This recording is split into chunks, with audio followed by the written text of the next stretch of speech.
नमस्कार दोस्तों, मैं हूँ मनविंदर और मेरे चैनल पे आप सभी लोगों का बहुत स्वागत है। दोस्तों, बिहार में आरक्षण को 75% करने वाला बिल गुरुवार को बिहार विधानसभा परिषद में पारित हो गया है।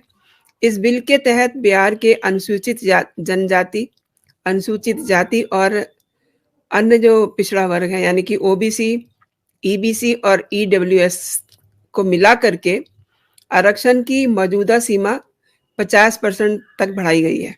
हालाँकि इसे लागू कैसे किया जाएगा, इसको लेकर के कई सारे सवाल खड़े हो रहे हैं। इस अधिनियम को लागू करने की राह में कई सारे रोड़े हैं, दिक्कतें हैं और सबसे बड़ी दिक्कत ये है कि सुप्रीम कोर्ट ने आरक्षण की सीमा 50% तय की है। इसके ऊपर आरक्षण को बढ़ाना संवैधानिक रूप से चुनौतीपूर्ण है। तो इसी पे बात करते हैं और मेरे आज के बहुत ही खास मेहमान हैं मिस्टर केसी गुप्ता जी। राष्ट्रीय अंतर्राष्ट्रीय मामलों में बहुत प्रखर जानकारी रखते हैं, प्लस संवैधानिक मामलों में भी इनकी सूझबूझ का जवाब नहीं है, तो मैं इनको जोड़ लेती हूँ और चर्चा को आगे बढ़ाते हैं। सर बहुत नमस्कार, स्वागत है आपका। नमस्कार, धन्यवाद। आपके सभी दर्शकों को भी मेरा नमस्कार। ये जो आज बिहार में हुआ है, आपको क्या लगता है कि इसमें कुछ दिक्कतें आएंगी? मैं आपका ओपनिंग नोट चाहूंगी ताकि दर्शक भी ठीक से समझ सके। जी, देखिए, जो इन्होंने अभी विधानसभा से आज पास कर दिया है, इससे पहले बिहार सरकार ने अपनी कैबिनेट में इस प्रस्ताव को पारित किया था जी। कि 50% आरक्षण की जो सीमा सुप्रीम कोर्ट ने निर्धारित की है, उसको तोड़ दिया जाए। उस सीमा का उल्लंघन करके जी। 50 से बढ़ाकर उन्होंने कहा कि हम इसको 65% कर देते हैं। जी, जी। ये 50 की सीमा क्यों लगानी पड़ी? इसका एक बैकग्राउंड ये है कि जब 1990 में वीपी सिंह ने हुँ। मंडल कमीशन को लागू किया, तो उस समय शेड्यूल्ड कास्ट और शेड्यूल्ड ट्राइब के लिए सेंट्रल गवर्नमेंट में जो रिजर्वेशन था, वो 22.5% था। जी। 15% शेड्यूल्ड कास्ट के लिए और 7.5% अनुसूचित जनजाति के। जी, जी। अब वीपी सिंह ने जो 27% उस वक्त ओबीसी का रिजर्वेशन किया था, तो हुँ। सारा मिलाकर के 49.5% होता था, 49.5%। तो सुप्रीम कोर्ट ने जो इनका जो निर्णय था उस वक्त की सरकार का, वीपी सिंह की सरकार का, 27% उसको तो उन्होंने टच नहीं किया, उसको उन्होंने हुँ। स्वीकार कर लिया। बहुत लंबी चौड़ी सुनवाई हुई, कई दिनों तक सुप्रीम कोर्ट में इस बात को लेकर बहस हुई। हुँ। पर इन्होंने एक राइटर अपनी तरफ से ये लगा दिया कि आरक्षण का कुल प्रतिशत, कुल सीटों का 50% से ज्यादा नहीं होना चाहिए। उसके पीछे उनका आइडिया ये था कि अभी तक आपने जितना कर दिया है उतना ही रखिएगा, ऐसा ना हो कि आप इसे और आगे बढ़ा दें। क्योंकि उस वक्त भी मंडल कमीशन की रिपोर्ट में जी। जो इन्होंने ओबीसी का आरक्षण दिया था, तो उसमें तर्क ये था कि साहब, उनकी आबादी का प्रतिशत कुल आबादी हुँ। का 52% है। तो 52% आबादी के लिए इन्होंने 27% आरक्षण का प्रावधान किया। तो सुप्रीम कोर्ट के सामने इस तरह की शंकाएं थी कि आज तो 27% किया है, हो सकता है ये इसको कल और भी बढ़ा दें। अभी जो निर्णय आज बिहार की विधानसभा ने किया है, उसमें इस हुँ। 50% की लक्ष्मण रेखा जो सुप्रीम कोर्ट ने निर्धारित की थी, उसको उन्होंने ब्रीच करने का, उसका उल्लंघन करने का, या कहिए उसे बढ़ाकर 65% पर निश्चित करने का इन्होंने निर्णय किया। जी। हालांकि ये बात सच है कि दक्षिण भारत के कुछ राज्य, नोटेबली तमिलनाडु, हुँ। पहले से इस 50% की सीमा का उल्लंघन कर चुके थे। बिहार ने आज किया है। अब ये एक बात तो तय है कि कुछ वर्ग जो इस निर्णय से नाराज हैं, जाहिर सी बात है कि जो कुछ लोग जिनके हितों पर इससे कुठाराघात होगा, जी, जी। बहुत संभव है कि वो लोग सुप्रीम कोर्ट में जाके इसको चैलेंज करेंगे, इसकी जो कॉन्स्टिट्यूशनल वैलिडिटी है हुँ, हुँ। उसको करेंगे। उसके बाद सुप्रीम कोर्ट क्या निर्णय देगा वो तो समय बताएगा। जी, जी। बातें बड़ी साफ हैं, अभी तक जो हुआ है 1990 से जो होता आ रहा है, जी। शेड्यूल्ड कास्ट और शेड्यूल्ड ट्राइब के लिए जो रिजर्वेशन था, उसके प्रावधान में उस वक्त के नेताओं ने जब फैसला किया और डॉक्टर अंबेडकर ने उसको बड़े स्पष्ट शब्दों में और बड़ी क्लियरली इस बात को उन्होंने सामने लेके आए थे।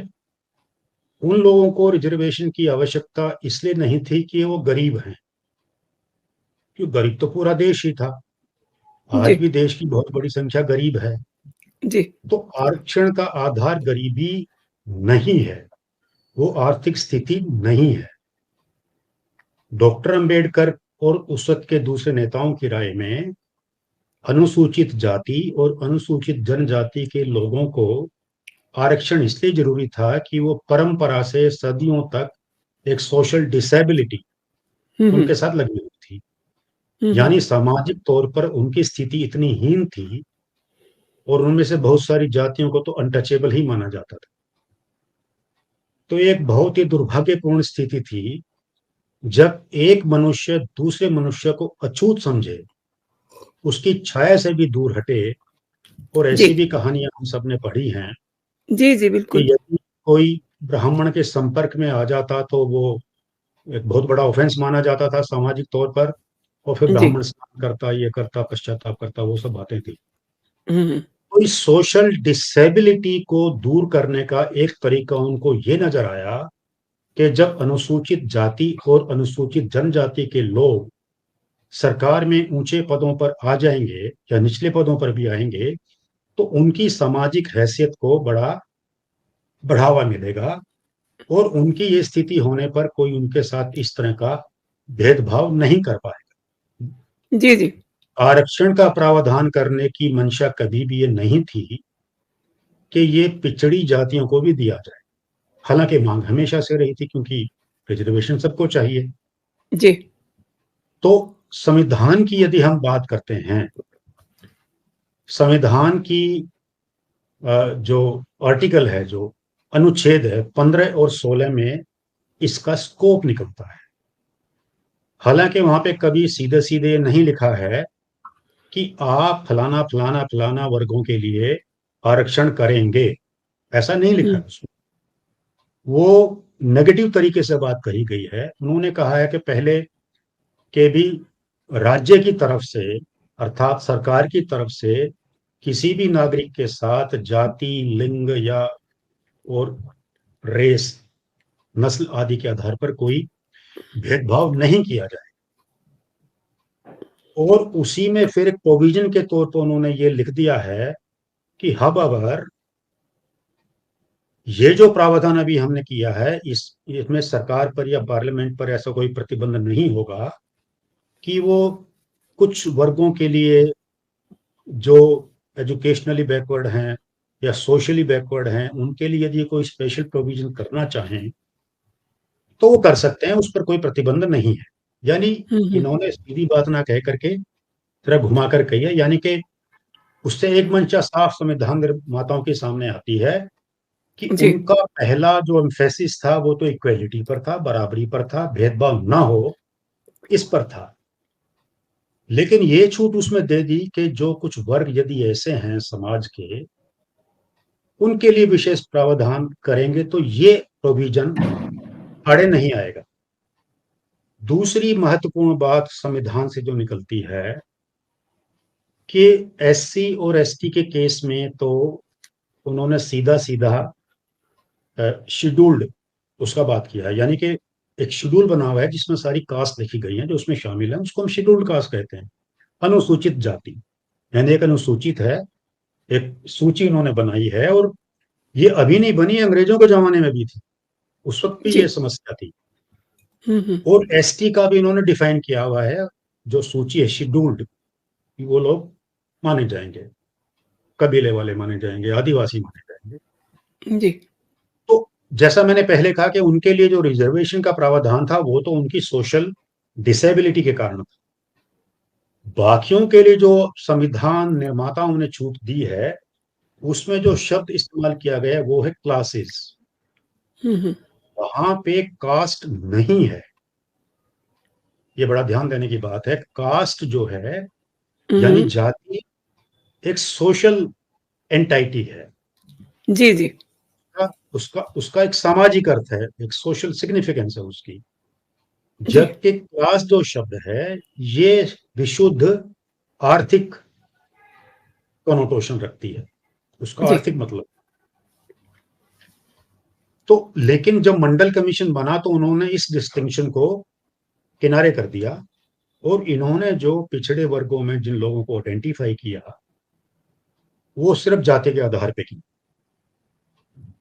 परिणाम ये निकला कि ओबीसी, जिसको कहा गया अदर बैकवर्ड क्लासेस, जी। अदर बैकवर्ड क्लासेस की जो रिजर्वेशन है वो भी कास्ट के आधार पे करती गई। हालांकि बाद में जब इस बात को लेके सवाल उठे कि भाई गरीब खाली ऐसा तो है नहीं कि इन्हीं जातियों में है, जो तथा कथित स्वर्ण जातियां हैं उनमें भी गरीब होते हैं। बहुत बरसों तक ये उनकी मांग चलती रही, और अ, उसको मीट करने के लिए, इस आलोचना को खत्म करने के लिए किसी स्टेज पे सरकार ने फैसला किया कि जी ठीक है, 10% हम इकोनॉमिकल वीकर सेक्शन जो है फ्रॉम अपर कास्ट, उनको भी दे जी देंगे। यानी एक रिजर्वेशन का जो रास्ता चल पड़ा, और कॉम्पिटिटिव पॉलिटिक्स, यानी कि प्रतियोगिता एक जैसे होड़ लगी है भिन्न भिन्न जी। दलों जी में जी। कि जी कौन इस ज्यादा रिजर्वेशन दे सकता जी। जी। है। ये इसका सारा बैकग्राउंड है। मैं एक चीज और समझना चाह रही हूँ। अब तक पिछड़ा जाति, अ, अति पिछड़ा वर्ग को 30% आरक्षण मिल रहा था, लेकिन अब जो नया कानून है इसके तहत उनको 43% आरक्षण का लाभ मिलेगा। जी जी इस तरीके से अनुसूचित जाति, यानी कि जिसे हम एससी बोलते हैं, उस वर्ग को 16% आरक्षण जी। था, अब वो हम्म 20% मिलेगा। तो ये सब हम्म। कैसे, इसका मैकेनिज्म क्या होगा? देखिए, इसमें मैं आपको याद दिला दूं कि जब ये मूव शुरू किया था तो उसके पीछे उनका एक नारा था कि जी जिसकी जितनी संख्या भारी, जी। उसकी जी। उतनी हिस्सेदारी, हम्म। तो उतनी भागीदारी, यानी जितनी संख्या उतना हक। तो ये हम्म। उसके पीछे प्रिंसिपल था। अब इस आधार पे यदि आप देखिएगा तो एससी और एसटी के मामले में अभी बिहार विधानसभा ने जो पास किया है, हम्म। वहां तो ये फॉर्मूला लागू हुआ है। जी वहां पर शेड्यूल्ड कास्ट की जनसंख्या का प्रतिशत कुल जनसंख्या का हम्म। 19.7% है, और उन्होंने जी उनको 20% आरक्षण दे दिया है। चलिए जी। ठीक है, बात बराबर हो गई। हम्म।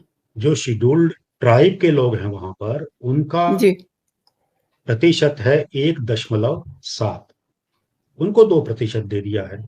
तो मोटे तौर पे वो भी हो गया है। लेकिन बात जहां पे ओबीसी की है, और ओबीसी के मामले में ही इन्होंने ये जो नारा दिया था, इसका पालन अभी नहीं हुआ है पूरी तरह से। क्योंकि जो कास्ट सर्वे हम्म। इन्होंने करवाया था, नीतीश बाबू ने, हम्म। उसमें ओबीसी की जनसंख्या का, कुल जनसंख्या का प्रतिशत था 63%, 63%। जी तो उनको रिजर्वेशन दिया इन्होंने 43%। यानी कि उनकी जितनी संख्या है उसकी तुलना में इन्हें जो आरक्षण मिला है वो आज भी काफी कम है। तो बहुत संभव है कि आने वाले समय में फिर ये आगे मांग उठे कि साहब, जब हमारी जनसंख्या 63% है तो हमें आप 43% पे कैसे टरका रहे। हम्म। अब ऐसा नहीं है कि नीतीश बाबू को ये बात पता ना हो, वो बखूबी जानते हैं। बिल्कुल बिल्कुल। ऐसा लगता है कि उन्होंने इस चीज को निकट भविष्य के लिए होल्ड कर लिया है। एक एक पत्ता इन्होंने अपने पास रख लिया है। सारे पत्ते एक साथ हम्म नहीं खोले जाते, वो जानते हैं। सारे हम्म पत्ते एक साथ नहीं चले जाते, हम्म। क्योंकि सारा इसके पीछे सोच तो राजनीतिक ही है, वन ऑब्वियसली। अपमैनशिप की है। नीतीश बाबू जब बहुत सालों तक मुख्यमंत्री रह चुके, 18 बरस हो गए उनको, हम्म। और बहुत सालों तक वो केंद्र मंत्री भी रह चुके, जी जी। बहुत हाईली एम्बिशियस व्यक्ति हैं, बड़े महत्वाकांक्षी हैं। तो इसके बाद महत्वाकांक्षा की पूर्ति के लिए एक ही चीज बचती है कि वो देश के प्रधानमंत्री बने। और वैसे भी उनको लगता है कि सबसे काबिल वही है इस पद के लिए। जब नरेंद्र मोदी जी को प्रोजेक्ट किया जा रहा था भाजपा के द्वारा, उस वक्त भी नीतीश बाबू बड़े फड़फड़ाए थे कि साहब उनसे ज्यादा काबिल तो मैं हूँ, मैं ज्यादा योग्य हूँ, मुझे ज्यादा अनुभव है, वगैरह वगैरह। खैर, ये इनकी महत्वाकांक्षा है। ये अलग बात है कि नीतीश बाबू का जनाधार बिहार के बाहर कुछ भी नहीं है, और वो जी, अपनी सीमाएं जानते आपने कंपैरिजन की बात की, तो अब जो 2 दिन पहले इन्होंने जो करतूत की है, जो इन्होंने हैं। बेहूदगी की है, उससे तो बिहार में भी मुझे लगता है कि इनके जनाधार को सेटबैक होगा। खैर, उस पे बात नहीं करेंगे। अनुसूचित जी जनजाति वर्ग को पहले 1% आरक्षण था, जो बढ़कर के जी 2% हो गया, और केंद्र सरकार बराबर। द्वारा आर्थिक रूप से जो कमजोर वर्ग के लिए दी गई 10% की आरक्षण की सीमा है, वो बनी रहेगी। राइट? जी अब इस तरीके से जो टोटल आरक्षण है, वो तो फिर 75% तक पहुंच गया ना। बिल्कुल। मैं आपसे कह रहा था कि 95% भी जाएगा, अभी तो 75 गया है। ओह। कैसे, मैं वही बताने जा रहा था आपको जी, बिल्कुल बिल्कुल। कि नीतीश बाबू ने ये जो पत्ता एक अपने पास रख लिया है, 20% का विद होल्ड कर लिया है। हम्म। तो इनकी जो पॉलिटिकल जर्नी थोड़ी सी पिछले कुछ महीनों की, उस पर एक नजर डाल ली जाए। जी जी। इन्होंने शुरुआत की, ये जो जिसे इंडिया इंडिया कह अलायंस। रहे हैं, इंडिया अलायंस कह रहे हैं, इंडिया हम्म अलायंस, कि ये इसके वो बने कन्वीनर। हम्म ठीक है, पहले इन्होंने की थी, अगुवाई इन्होंने की थी। ये हम्म। भिन्न भिन्न नेताओं के पास जाकर उनको राजी किया कि सब एक मंच पे आए। इनके प्रयास रंग भी लाए, पर वो लोग एक मंच पे आ गए, इन्होंने अपना एक गठबंधन फॉर्मल बना भी दिया। अब दिक्कत ये है कि वहां पे सबसे बड़ी पार्टी और जो नेशनल पार्टी है वो है कांग्रेस। जी। कहने को आप वाले भी दावा करते हैं कि हम नेशनल है, लेकिन उनका नेशनलिज्म वो नहीं, उनके आप सही मुकाबले कह कहीं भी रहे नहीं हैं। है। बिल्कुल, क्योंकि तो इंडिया अलायंस को तो मुख्य कांग्रेस ने विपक्षी ग्रैब कर दल, लिया। जी यस, प्रिंसिपल अपोजिशन पार्टी जो वो कांग्रेस है। जी। और जब ये शेप ले लिया इंडिया अलायंस ने, तो जाहिर सी बात है उनका एरोगेंस सामने आएगा। हर हम्म। किसी को प्रधानमंत्री बनना है, राहुल भी प्रधानमंत्री है के बिल्कुल बिल्कुल। दावेदार हैं। और तो और जो नीतीश बाबू के सबसे क्लोज साथी हैं, लालू जी, उन्होंने भी ये जी हिंट जी। इन्होंने बहुत पहले ही दे दिया था कि राहुल जी जी दूल्हा जी। बने और हम बाराती बनेंगे, जी वगैरह। जी। तो पिछले कुछ समय से जो इनको अ, उपेक्षा या तिरस्कार झेलना पड़ रहा था, तो उसका जवाब है ये जो निकाल के लाए। इसकी जमीन उन्होंने थोड़ा पहले ही बना ली थी, जब इन्होंने 2 अक्टूबर को कास्ट सर्वे के डेटा रिलीज किए। जी। अब आने वाले समय में क्या है, क्योंकि आज के दिन तो कांग्रेस को बढ़त है सभी रीजनल पार्टीज की तुलना में। हम्म। उसको बीट करने के लिए कोई बड़ी बात नहीं है। अब ये मेरा अंदाजा है, वाकई क्या होगा ये तो समय बताएगा। मेरी ऑब्वियसली वी अपनी आर गेस जस्ट है, एस्टिमेटेड गेस, एज्यूमिंग। जी अज्यूमिंग। कोई जी। बड़ी बात नहीं है कि कांग्रेस के दाव को उलटने के लिए या प्रधानमंत्री पद के दावे को पंचर करने के लिए और अपने आप को बढ़ाने के लिए आगे हम्म। नीतीश जी ये पत्ता उस वक्त खेल दें कि साहब ये जो 43% का किया है ये बड़ा इनएडिकेट है। और हमारा तो वादा ये था कि जिसकी जितनी संख्या भारी, उसकी उतनी भागीदारी। लिहाजा उस फॉर्मूले पे चलते हुए अब रिजर्वेशन इनको कितना होना चाहिए, 63%। ये हो सकता है। संभावना के तौर पे ये भी है, चूंकि ये पत्ता चल के नीतीश जी जरा औरों से आगे निकल गए हैं, या खुद तो हम्म, मानते हैं, निकलते दिखाई देने लगे हैं, जी। तो कांग्रेस भी ये दाव खेल सकती है। वो कहेगी कि आप जो कह रहे हैं ये तो अधूरी बात है, पूरी बात ये होनी हम्म, चाहिए। जी। इन चीजों को देखते हुए ऐसा लगता है कि आने वाले समय में हम्म, ये जो आरक्षण का प्रतिशत जो इन्होंने आज फिक्स किया है 65 पर, ईडब्ल्यूएस को छोड़ते हुए, वो 85 हो जाएगा, क्योंकि इनके कास्ट सर्वे में इन जातियों की, सभी जातियों की, एससी, एसटी और ओबीसी, ईबीसी, ये सब मिलाकर के कहा कि साहब हमारा परसेंटेज बनता है 85। तो ये हम्म, वहां तक पहुंच सकते हैं, इसमें कोई ताज्जुब नहीं होगा। ये सब सत्ता का खेल है, और इसमें किसी सिद्धांत का या व्यापक राष्ट्र के हित का कोई प्रश्न नहीं होता। नीतीश कुमार की जो पॉलिटिकल स्ट्रेटजी हमको समझ में आई है वो इतनी है कि इन्होंने अपने सबक सीखे हैं, किससे? वीपी सिंह से। हालांकि वीपी सिंह की स्थिति में और इनकी स्थिति में एक बुनियादी अंतर है, और वो ये कि 1990 में जब उन्होंने मंडल कमीशन लागू किया था, उस समय वो खुद प्रधानमंत्री थे, और वो चूंकि देवीलाल की सपोर्ट पे डिपेंडेंट थे, जो उनके उप प्रधानमंत्री थे, उनसे उनके मतभेद हुए। और जब देवीलाल जी ने यह घोषणा कर दी कि हम 9 अगस्त को एक रैली करने वाले हैं दिल्ली में, हम्म, उस रैली से वो इतने डर गए, ठाकुर साहब, वो राजा साहब थे, बड़े डर गए, कि उन्होंने आनन फानन में बिना अपने कैबिनेट सहयोगियों से कोई सलाह मशवरा किए उठा करके उसके इम्प्लीमेंटेशन की घोषणा कर दी।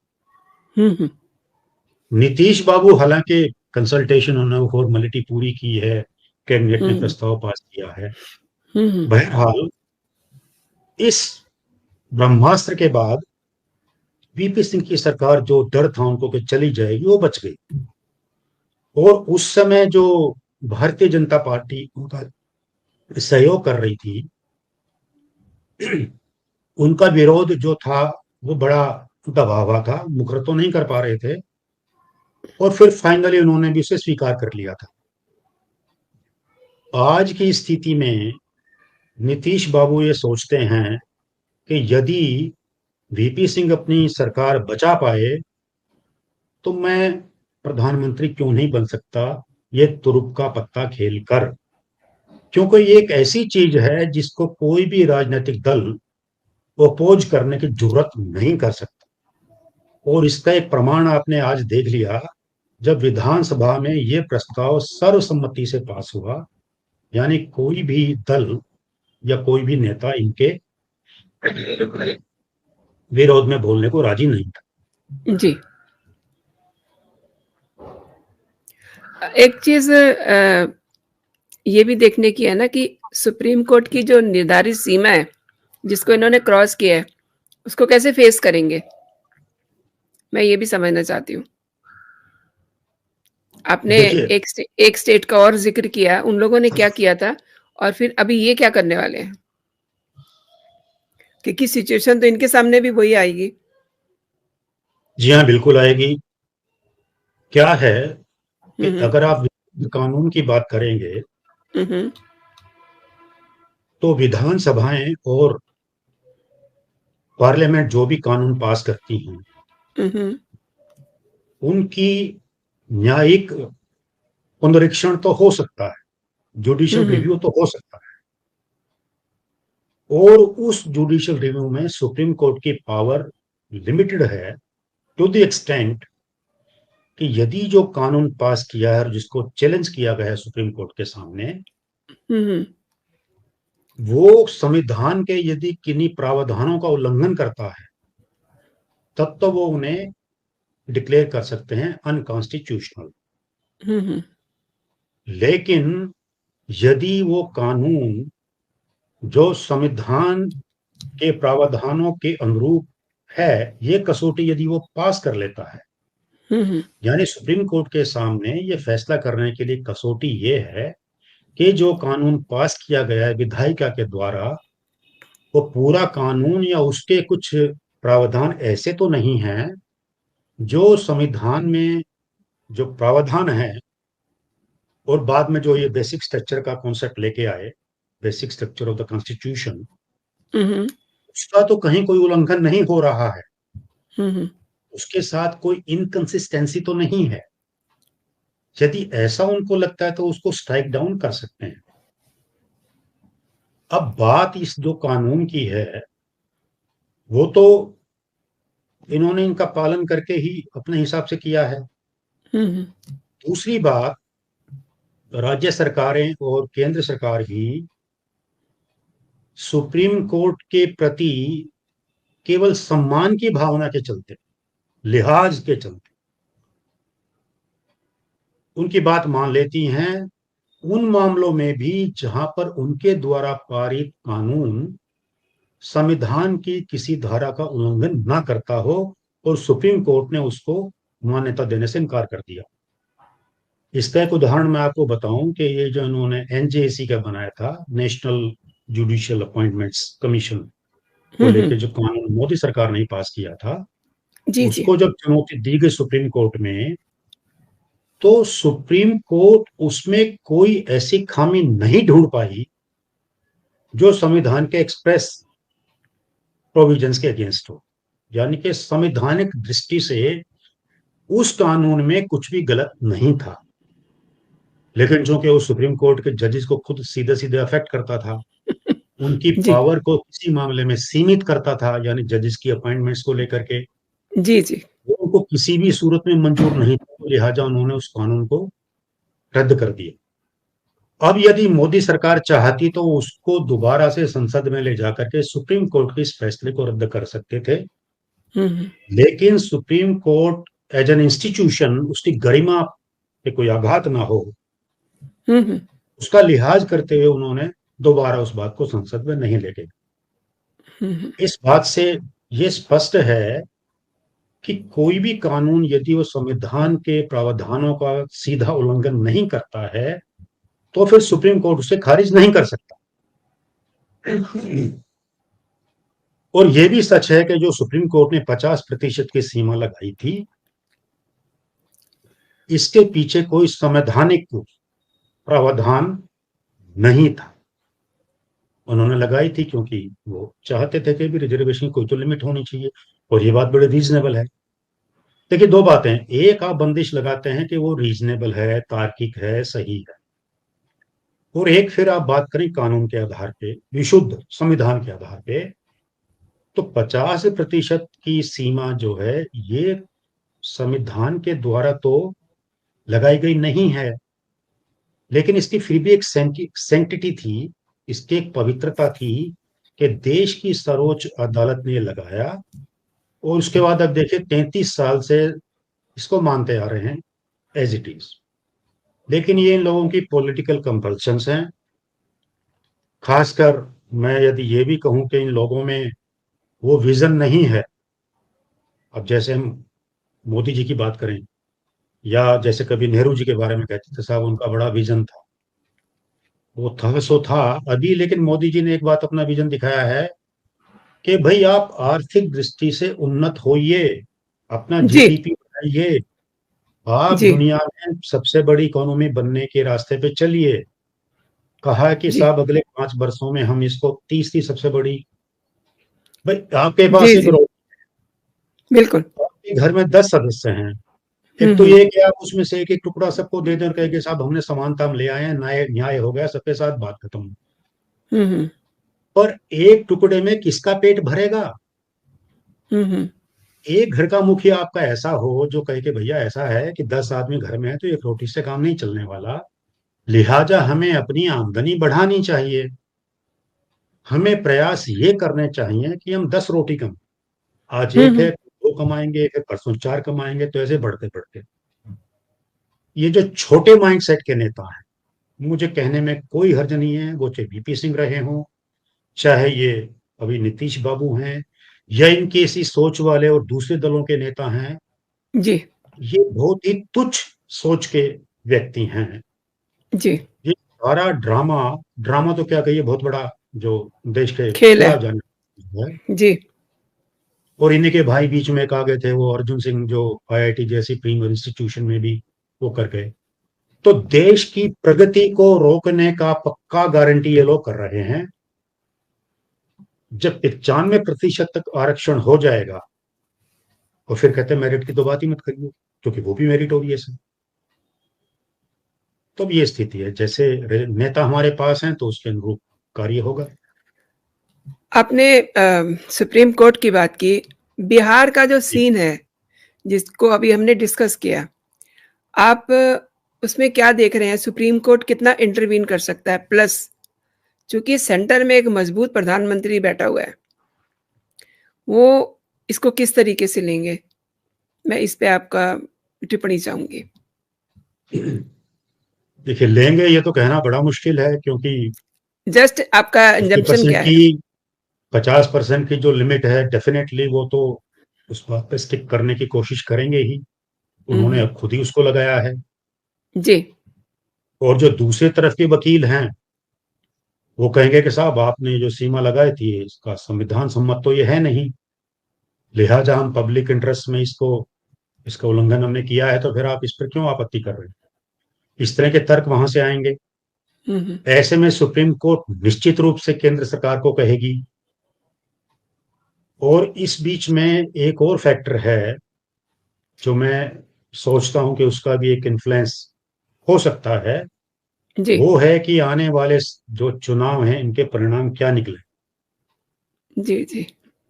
क्योंकि जो पूरा माहौल है राजनीतिक, और राजनीतिक वातावरण का प्रभाव जीवन के सभी क्षेत्रों पे पड़ता है, सार्वजनिक जीवन के।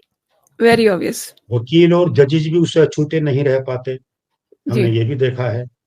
जी, मंडल कमीशन के मामले में जजेस, सरकार ने जो फैसला किया उन्होंने उसको स्वीकार कर लिया। जी, हालांकि उसके ऑफ कोर्स बेसिस रहे होंगे, हम ये नहीं कह रहे कि उन्होंने आर्बिट्ररी कर दिया, वो आर्बिट्ररीली कोई काम नहीं करते।